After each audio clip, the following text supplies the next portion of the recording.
আমরা আমরা স্যার এই মিলন স্যারকে চাই না। যে জায়গায় বুয়েট ঢাকা ভার্সিটির পরীক্ষা বন্ধ করছে স্যার, আমাদের এসএসসি পরীক্ষা বন্ধ করতে পারলো না। আমাদের শিক্ষার্থীদেরকে উদ্দেশ্য করে ফার্মের মুরগি বলছে, এই জন্য আমাদের শিক্ষার্থীর সামনে আসা ক্ষমা চাইতে হবে।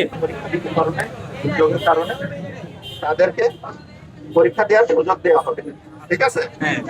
আর কালকে যত সময় পরীক্ষা হবে তোমরা যেটা করবা, তোমাদেরকে মাননীয় মন্ত্রী নির্দেশনা দিয়েছেন, তোমরা পড়ার টেবিলে চলে যাও।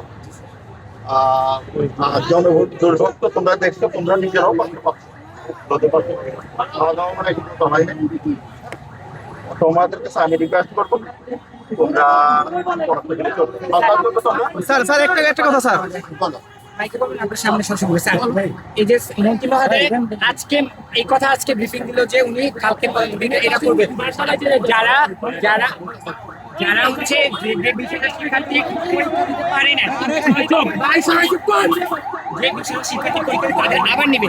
এখন স্যার আমাদেরকে হয়রানি করে মানি, আমাদের শারীরিক পরীক্ষা কালকে আমাদের পরীক্ষা, উনি আজকে আমাদের এই দেখছে সকাল থেকে, তাহলে কেন উনি সকাল থেকে কেন বলে না? স্যার আমাদের হয়রানি একটাই স্যার, আমরা স্যার এই মিলন স্যারকে চাই না, আমরা মিলন স্যারকে চাই না স্যার।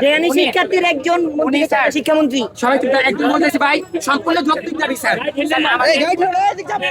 যৌক্তিক দাবি আমাদের এইটা। তোমরা দুই তিনজন মিলে তোমাদের নিয়ে যাই স্মারকলিপিটা পৌঁছে দিই।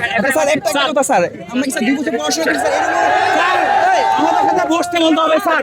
আমাদের যে দুর্ভোগ, যে জনদুর্ভোগের মাঝে আমাদেরকে পরীক্ষা দিতে পাঠাইছে স্যার, বন্যার পানির মধ্যে যেসব আমরা ঢাকার মধ্যে পরীক্ষার হলে পড়ছি, যারা হচ্ছে বন্যার মধ্যে স্যার কোমর সমান পানির মধ্যে নিয়ে পরীক্ষা দিতে গেছে, এই জনদুর্ভোগ জানার পরেও কেন আমাদেরকে পরীক্ষা দিতে পাঠাচ্ছে? এই জন্য জনসম্মুখে এটা স্যার অবশ্যই চাইতে হবে।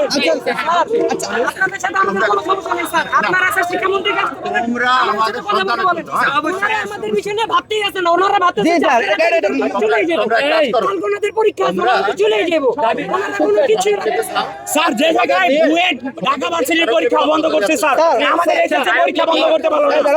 দেশে জনদুর্ভোগ চলতেছে স্যার। আজকে তার এটা মানতে হবে, মানতে হবে। আমরা এখনই স্মারকলিপিটা নিয়ে চলে যাবো তোমাদের নিয়ে, তোমরাই করো।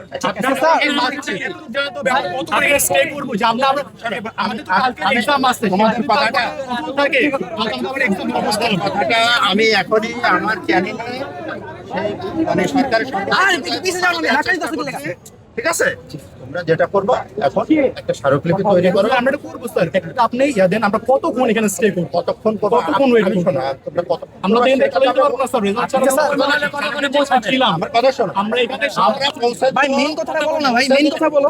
পৌঁছে দিলে উনি আমাদের জানাবেন, ঠিক আছে? স্যার যারা আমাদের কোন ধরনের স্যার একটা শিক্ষার্থী আন্দোলন কখন আসে স্যার বলেন, আপনি বলেন। আপনি স্যার আমাদের সাথে স্যার এই আন্দোলন স্যার হইতোই না স্যার। আপনারা ধরেন আপনার পুলিশ বাহিনী আপনার আন্দোলন করতেছে, সরকারের কাছে কখন করবে? যখন আপনাদের দাবি মানতে হবে স্যার, তখনই করবে। আমরাও ছাত্ররাই তখনই আসছি যখন আমাদের দাবি মানতে হবে। মিলন স্যারের স্যার আমরা হচ্ছে স্যার দুইটা কথা বলবো। ফার্স্ট অফ অল স্যার আমাদেরকে এই জনদুর্ভোগ এবং হয়রানির কারণে শিক্ষামন্ত্রীর জনসম্মুখে এসে ক্ষমা চাইতে হবে। যেসব মেয়েরা শেষ করি এই জনদুর্ভোগ এবং আমাদের শিক্ষার্থীদেরকে উদ্দেশ্য করে ফার্মের মুরগি বলছে, এই জন্য আমাদের শিক্ষার্থীর সামনে এসে ক্ষমা চাইতে হবে। First of all sir. Secondly sir